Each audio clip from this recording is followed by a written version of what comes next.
نحمده ونستعينه ونستغفره ونعوذ بالله من شرور أنفسنا ومن سيئات أعمالنا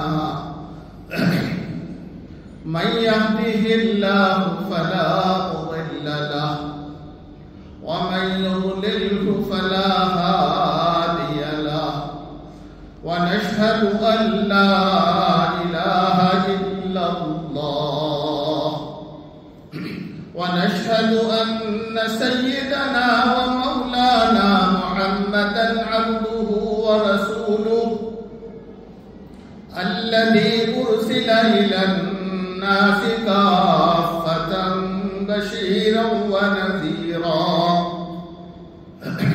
وداعيا إلى الله بإذنه وسراجا منيرا فبلغ الرسالة وأدى الأمانة وقام بالحجة ودعا إلى الحق صلى الله عليه وسلم تسليما كثيرا كثيرا أما بعد فأعوذ بالله من الشيطان الرجيم بسم الله الرحمن الرحيم إنا أعطيناك الكوثر فصل لربك وانحر إن شانئك هو الأبتر صدق الله العظيم.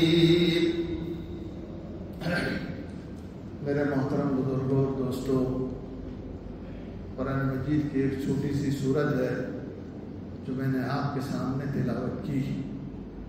یہ چھوٹی سی سورت ہمیں کیا کہنا چاہ رہی ہے اور اس چھوٹی سی سورت میں کن باتوں کو سمویا گیا ہے، مختصر وقت میں آپ کے سامنے اپنی بساط کے اعتبار سے کچھ باتیں پیش کروں گا. اللہ تعالیٰ قرآن مجید میں فرماتے ہیں انا اعطیناک الکوثر، اے اللہ کے نبی ہم نے تو آپ کو کوثر عطا فرمایا. اور کوثر وہ حوض ہے کہ جس کی نہریں جنت سے جاری ہوتی ہیں اور اس کا پورا پرنالہ جو ہے حوض کوثر میں پڑتا ہے. اور حوض کوثر کے اوپر فرمایا برتن اتنے ہوں گے کہ کعدد النجوم، فرمایا ستاروں کے مانند آپ پورے ہوں گے جس سے جن کو پانی پلایا جائے گا وہ اتنے ہوں گے. اور ماءہ، فرمایا اس کا پانی جو ہے برف سے زیادہ سفید پانی ہوگا، یعنی بڑا عمدہ پانی ہوگا. ظاہر ہے کہ جس کا تعلق جنت سے ہوگا اور جنت کی وہ نعمتیں کہ ما لا عین رأت ولا اذن سمعت ولا خطر علی قلب بشر، نہ کسی کے آنکھ میں دیکھا ہوگا، نہ کسی کے کان میں سنا ہوگا، نہ کسی کے ذہن میں اس کا تصور گیا ہوگا، وہ نعمتوں سے مالا مال کیا جائے گا. تو یہ کوثر بھی جس کا خود اللہ تعالیٰ ارشاد فرما رہے ہیں انا اعطیناک الکوثر، ہم آپ کو کوثر عطا فرمائیں گے. اتنی بڑی نعمت سے ہم کو مالا مال کریں گے. فصل لربک وانحر، تو تمہاری کیا ذمہ داری ہے؟ تمہاری ذمہ داری ہے کہ تم نماز پڑھو، وانحر اور قربانی کرو. ان شانئک هو الابتر، اور تمہارے دشمن کی جڑوں کو کاٹ دیا جائے گا. یہ عجیب مفہوم ہے. ایک طرف کوثر عطا کرنے کی بات، دوسری طرف کہا جا رہا ہے کہ نماز پڑھو اور قربانی کرو، اور تیسری طرف یہ بات کہی جا رہی ہے کہ تمہارے دشمنوں کی جڑوں کو کاٹ دیا جائے گا. اس میں ہمارے لیے عبرت بھی ہے، تسلی کا سامان بھی ہے، ہمت افزائی بھی ہے، حوصلہ افزائی بھی ہے. میرے بزرگوں، یہ بات کہی گئی کہ ہم آپ کو کوثر عطا فرمائیں. جب ہم کوثر عطا فرمائیں گے تو تمہیں شکریہ کے طور پر نماز ادا کرنی چاہیے اور قربانی ادا کرنی چاہیے. نبی کریم صلی اللہ علیہ وسلم عام طور پر جب شکریہ ادا کرتے تھے تو اس وقت نماز پڑھتے تھے اور کتنے اونٹوں کو ذبح کر دیتے تھے اور ذبح کر کے غریبوں کو کھلایا کرتے تھے. یہ آپ کی سیرت سوانح میں حدیث میں ملتا ہے. تو دونوں چیزیں نماز پڑھنا اور قربانی کر کر غریبوں تک پہنچانا، قربانی بھی اللہ کے نام پر کی جائے گی۔ اور پھر فرمایا اِنَّ شَانِئَکَ هُوَ الْأَبْتَرُ، تمہارا جو دشمن ہے اس کی تو جڑیں ہم کاٹ دیں گے، یعنی تم کو ہم ایسا بلند مقام عطا فرمائیں گے کہ حوض کوثر پر آپ ہی آپ ہوگے، سمجھے؟ حوض کوثر پر آپ ہی آپ ہوگے اور حوض کوثر پر آپ ہی ملے، سمجھے؟ اللہ تعالیٰ وہ موقع عطا فرمائیں گے نبی پاک علیہ السلام کو، عزت کا موقع عطا فرمائیں گے، اور اس عزت کے موقع پر نبی کریم صلی اللہ علیہ وسلم اپنی امت کو لوگوں کو پہچانیں گے اور پہچان کر بلا کر ان کو حوض کوثر پہ جائیں گے۔ فرمایا کہ ہم تو تم کو دنیا میں تو ہم نے جو مقام دیا ہے وہ دیں گے، لیکن آخرت میں بھی تمہارا جو مقام ہوگا وہ تمہاری امتیازی شان ہوگی، نمایاں حیثیت ہوگی، تم اپنی حیثیت کے اعتبار سے نمایاں طور پر اپنی حیثیت کے مالک ہوگے۔ اور یہ دشمن تمہارے یہ کہہ رہے ہیں، اصل میں بات یہ ہوئی کہ نبی کریم صلی اللہ علیہ وسلم کے ایک بیٹے ابراہیم تھے، ان کا جب انتقال ہو گیا تو نبی کریم صلی اللہ علیہ وسلم کے دشمنوں نے خوشی منائی، اور خوشی مناتے ہوئے یہ کہا اب تو نبی کی جڑ کٹ گئی، کیونکہ ان کی نرینہ اولاد ختم ہو گئی، اور سلسلہ تو نرینہ اولاد سے چلتا ہے، اس لیے ان کے دشمنوں نے اس وقت خوب خوشیاں منائی کہ نبی کی نرینہ اولاد کا خاتمہ ہو گیا، اب ان کی نسل کا سلسلہ ختم ہو گیا، ان کی جڑیں گڑ گئی، یہ خوشیاں منا رہے تھے۔ اور اس خوشیوں میں پیش جو ہے عاص ابن وائل تھا، ان خوشیوں میں عاص ابن وائل تھا، وہ پیش ان خوشیوں میں تھا، اور یہ کہتا کہ نبی کی رب جڑ اڑ گئی۔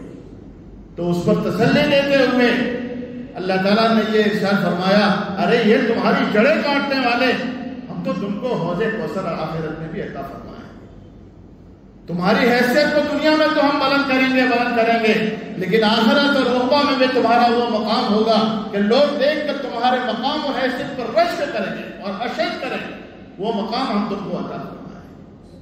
یہ جڑیں کاٹنے والے، یہ تمہاری بے قدری کرنے کے لیے خوشی منانے والے ایک دن دیکھیں گے اپنے انجام کو بھی پالیں گے۔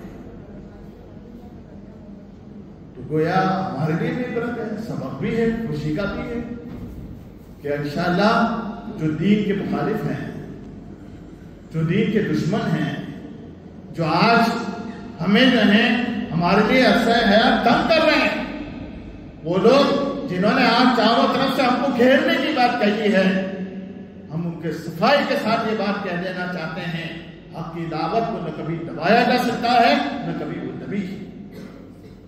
میرے آقا علیہ السلام کی بھی دشمنی میں کوئی کسر باقی نہیں رکھے تھے، لیکن پھر وہ دشمنوں کے نام بھی آج واقف نہیں ہے، تاریخ میں اگر نام نہ لکھے ہوتے آج کوئی جانتا بھی نہیں کہ عاص ابن وائل کون تھا، لیکن میرے آقا کا نام آج پوری دنیا یہاں بھی جان رہی ہے، اور آخرت میں میرے آقا کو جو مقام ملے گا، مقام محمود ملے گا، اس پر تو لوگ رشک کر رہے ہیں۔ تو یہ ہماری جڑیں کاٹنے والے، میرے نبی کی جڑیں کاٹنے والے اور میرے نبی کی امت کی جڑیں کاٹنے والوں کے لیے جو ہے یہ پیغام دیا جا رہا ہے، اس نبی کی جڑیں کاٹنے والے اور اس نبی کی امت کی جڑیں کاٹنے والے، اللہ تعالیٰ ایک دن آئے گا کہ ان کی بے کلی کرے گا، ان کی جڑیں کاٹ۔ میرے بزرگوں، میں آپ کو واقعہ مختصر سنا دیتا ہوں۔ یہ عاص ابن وائل کون تھا جس نے یہ خوشیاں منائی تھی کہ نبی کی نرینہ اولاد ختم ہو گئی، اب سلسلہ نرینہ سلسلہ ختم ہو گیا اور نبی کی نسل کا خاتمہ ہو گیا۔ اولاد کے نرینہ ہونے سے کہ اولاد کے اناس ہونے سے سلسلہ ختم نہیں ہوتا، ختم تو اس کا پیغام سے ختم ہوتا ہے۔ اور ظاہر ہے یہ پوری کی پوری امت آپ کی روحانی اولاد ہے، یہ پوری کی پوری امت آپ کی روحانی اولاد ہے، سمجھے؟ اور آپ کے پیغام کو مشرق سے لے کر مغرب تک ماننے والے ہر جگہ لوگ موجود ہیں۔ یہ عاص ابن وائل کون تھا؟ یہ عاص ابن وائل جو ہیں اس کے بارے میں مختصر کہہ دوں، سیرت کی کتابوں میں لکھا ہے کہ ایک شخص قبیلہ زبید کا مکہ مکرمہ کے بازار میں سامان بیچنے کے لیے آیا، اور اس لیے آیا کہ مکہ مکرمہ میں بڑا بازار لگتا تھا، وہ تو سینٹر پوائنٹ تھا، مکہ کو تو اس وقت بھی برکتیں حاصل تھی، تو وہاں آیا کہ میرا سامان بک جائے گا۔ جب سامان لے کر آیا تو یہ عاصم بن وائل چودھری قسم کے جو لوگ ہوتے ہیں، عام طور پر یہ جو بڑے لوگ ہوتے ہیں پیسے نہیں دیتے اور ان سے پیسے مانگ بھی نہیں سکتے، تو انہوں نے یہ کیا، سامان تو لے لیا، ایک پردیسی سے سامان تو خرید لیا، لیکن اس کا معاوضہ نہیں دیا، اس کا بدلہ نہیں دیا۔ وہ تو اس ساری امید پر آیا تھا کہ میرا سودا بیچوں گا اور بیچ کر جو قیمت حاصل ہوگی اس سے میں اپنے گھر کا گزر بسر کروں گا، لیکن سودا لے لیا اور سودا لینے کے بعد اس کی قیمت لگا نہیں، وہ مایوس ہوا، اور مایوس ہوا تو مکہ مکرمہ کے جو سربراہوں کا چودھری قسم کے بڑے قسم کے لوگ تھے ان کے پاس گیا۔ لیکن دنیا کی تاریخ میں یہ بات لکھی ہے، چودھری کبھی چودھری کی نہیں سنتا۔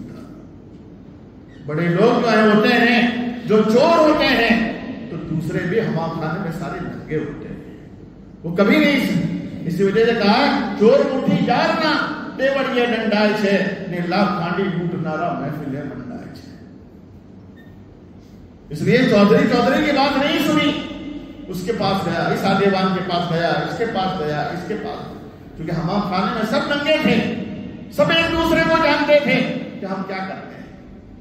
مایوس ہوا، جب بہت زیادہ مایوس ہوا تو پھر اس نے مکہ مکرمہ کے بازار میں ایک آواز لگائی، عوام میں ایک آواز لگائی، میں مکہ مکرمہ کے بازار میں اپنا سودا بیچنے کے لیے آیا تھا، آج میں مظلوم ہوں، میرا سودا لے لیا گیا اور اس کی قیمت ادا نہیں کی گئی، کیا کوئی انصاف پسند ہے، کوئی انسانیت کے ساتھ ہمدردی کرنے والا ہے؟ الحمدللہ کوئی زمانہ ایسا خالی نہیں رہا جس میں انسانیت کے ہمدرد لوگ نہ رہے۔ جس دن انسانیت کے ہمدرد لوگ اور انسانیت نیلام ہونے لگے گی اور اس کا آخری فتح بھی نیلام ہو جائے گا، اسی دن قیامت قائم۔ الحمدللہ ایسے لوگ تھے، کچھ نوجوان تھے، عبداللہ بن جدعان کے گھر میں جمع ہوئے اور جمع ہو کر انہوں نے طے کر لیا کہ ہمارے مکہ مکرمہ کے بازار میں پہاڑ پردیسی کے ساتھ ظلم کیا جائے اور ہم تماشائی بن کر دیکھتے رہیں، یہ ہمیں گوارا نہیں ہے، یہ ہمیں گوارا نہیں ہے، ہم اس مظلوم کی مدد کریں۔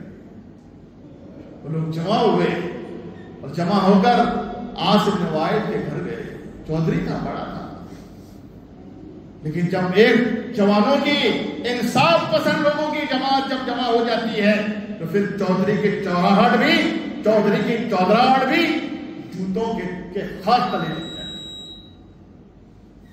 پھر اس وقت جب نوجوان جمع ہو کر کسی کام کو اپنے ہاتھ میں لیتے ہیں تو پھر چودھری کی چودراہٹ بھی ختم ہو جاتی ہے، اس کے سامنے پہنچے، گئے، اس سے بات چیت کرنے کے بعد میں جب دم آنا تو اس کا سارا سودا جو تھا لیا،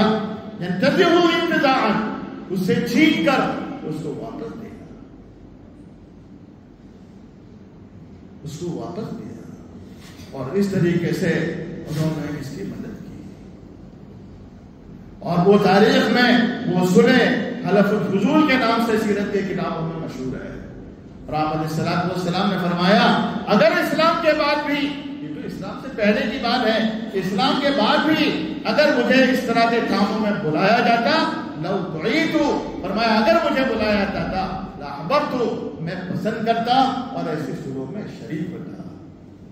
میرے بزرگوں، دوستوں، آج بھی انسانیت سسک رہی ہے، آج بھی انسانیت سسک رہی ہے، اور میرے آقا کی پوری زندگی دیکھو، میں آپ سے کہوں گا آج ہم بھی تقریر کرنے والے بن گئے، معاف کرنا، ہمیں بھی تقریر کرنے کا شوق پیدا ہو گیا، باقی میرے آقا کی زندگی تو عملی زندگی تھی، میرے آقا کی زندگی تقریر والی زندگی نہیں تھی، وہ گراؤنڈ پر کام کرتے تھے، میدان عمل کے شہ سوار تھے، جگہ جگہ پر آپ علیہ السلام کے عملی نمونے موجود ہیں۔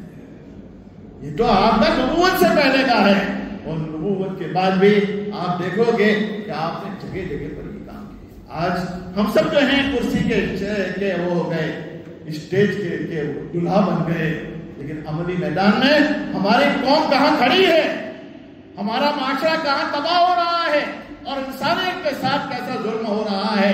آج بھی ضرورت ہے کہ کوئی عبداللہ ابن جدعان کا گھر ہوتا اور جس میں نوجوان جمع ہوتے اور جمع ہو کر انصاف کی آواز دیتے اور مظلوموں کی مدد کرنے کے لیے کھڑے ہوتے۔ آج بھی ضرورت ہے۔ یا بیراہ روی کی طرف ہمارا جو نوجوان جا رہا ہے اس کو صحیح راستے پر لانے کی ہماری ضرورت ہے۔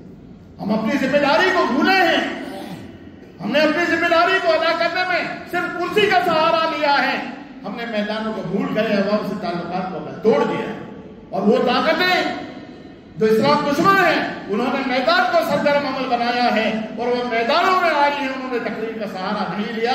نتیجہ یہ ہے وہ آج ہم پر غالب ہیں اور ہم شکنجے میں آ کر ہم نے میدان چھوڑ دیا۔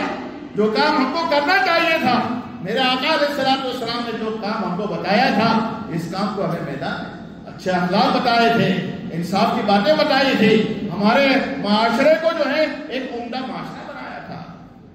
آج یہ بتاؤ، اسلام کی تعلیمات کو باہر کے لوگ، امریکہ لندن کے لوگ پڑھنے کے بعد ایمان لاتے ہیں، لیکن کیا ہمارے پاس کوئی ایسا معاشرہ ہے، ایسا سماج ہے کہ جس کو ہم عملی طور پر لوگوں کے پاس پیش کر سکیں؟ یہ ہے مسلمان، یہ ہے مسلمان جس میں اسلامی تعلیمات پورے طور پر چھلک رہی ہے۔ کیا میں اور آپ اس کا کہیں دعویٰ کر سکتے ہیں؟ یہ ہمارے محلے، یہ ہمارا شہر، یہ ہماری بستیاں، یہ ہماری آبادیاں، کیا ہم میں کسی کو ہم نمونہ بنا کر پیش کر سکتے ہیں؟ یہ مسلمانوں کی بستیاں ہیں جہاں اسلامی تعلیم، جہاں آپس میں محبت، آپس میں اخوت، بھائی چارگی، انسانیت، یہاں کوئی ظالم نہیں ہے اور ہر مظلوم کے ساتھ رعایت کی جاتی ہے۔ کیا اس طرح کا معاشرہ ہمارے پاس موجود ہے؟ میرے بزرگوں، دوستوں، میں آپ سے یہی بات کہنا چاہوں گا، دو باتیں۔ ایک طرف ہماری بہت بڑی ذمہ داری ہے، اس وقت دنیا کہیں کسی کے پاس میں انسانیت کا سبق نہیں ہے، نفرت کے اسباب موجود ہیں، لیکن محبت کا سبق نہیں ہے۔ محبت کا سبق اگر کہیں ہے، آپ کیا ہمارے پاس ہے؟ انسانیت کا درس ہے تو ہمارے پاس میں ہے۔ انسانیت کی قدروں کو کوئی بلند کر سکتا ہے، اچھے اخلاق انسانوں کو دے سکتا ہے، ہمارے پاس ہے۔ لیکن ہمارے پاس ہے تو ہم کتابوں میں ہیں، ہمیں لوگوں تک پہنچانے کی جو ہماری ذمہ داری تھی وہ ہم ادا کرنے کو چوکے ہیں اور قاصر ہیں۔ یہ ہماری ذمہ داری تھی کہ وہ جو اسلام کا پیغام ہے میرے آقا علیہ السلام نے کہاں پہنچایا؟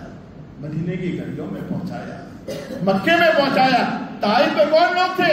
کیا مسلمان تھے وہاں آپ گئے تھے؟ کون لوگ تھے؟ پتھروں سے لہو کر دیے گئے، لیکن پیغام کو پہنچایا۔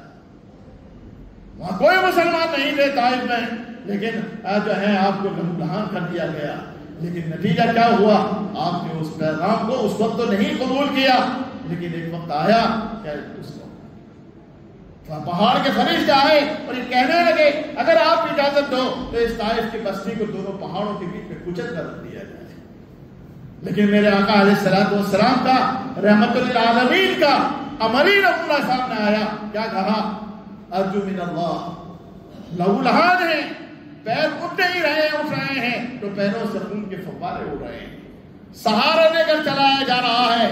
ایسے میں کہہ رہے ہیں ارجو من اللہ، میں اللہ سے امید کرتا ہوں ان یخرج من اصلابکم، ان کی نسلوں سے اللہ ایسے لوگ پیدا کرے گا جو ایک اللہ کی عبادت کریں گے۔ اس لیے کہ بیج تو آپ نے بو لیا تھا اور اس بیج پر اگی تھی، انشاءاللہ یہ بیج ایک دن تناور درخت بنے گا۔ آج ہماری بھی ذمہ داری ہوتی ہے ہم اس بیج کو بوئیں۔ آج کرو گے محنت، ابھی نتیجہ نہیں نکلے گا۔ محنت آج کرو گے، برسوں لگ جاتے ہیں ایک درخت کو پھل لگتے ہوئے، تو اسلام کا درخت ہے، لگاؤ گے تو ایک دن انشاءاللہ تناور درخت بنے گا۔ اور دوسری بات جو اس صورت میں کہی گئی ہے کہ نبی پاک علیہ الصلوۃ والسلام کے نسلوں کو مٹانے والے اور ان کی جڑوں کو کھود دینے والے، آپ نے دیکھا کہ ان کی جڑیں کھل گئی۔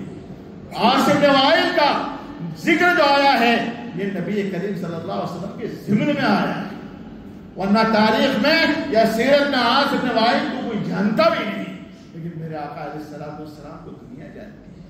جس کی جڑوں کو کھودنے کی کوشش کی تھی، جس کے نام کو دنیا سے مٹانے کی کوشش کی تھی، اللہ نے اس کے نام کو مٹا اٹھا دیا اور میرے نام کو اللہ نے آج بھی روشن کیا ہے، اور آخرت میں جب حوض کوثر کے پاس جام کوثر ملے گا اس وقت میرے آقا کی حیثیت نمایاں ہوگی، ہر آدمی رشک کرے گا، رشک کرے گا، اور میرے آقا کو اس وجہ سے ہمیں کوئی گھبرانے کی ضرورت نہیں ہے، ہم اسی نبی کے امتی ہیں، اگر اس نبی کے طریقے پر چلیں گے تو انشاءاللہ اللہ ہمارے دشمنوں کی بھی جڑیں کاٹ دے گا، بے کنی کرے گا، اور آپ کو بھی اس دنیا میں روشنی عطا فرمائے گا، اور آخرت تو آپ ہی کی وہاں تو حد فاصل ہے، ان لوگوں کے لیے کوئی گنجائش نہیں۔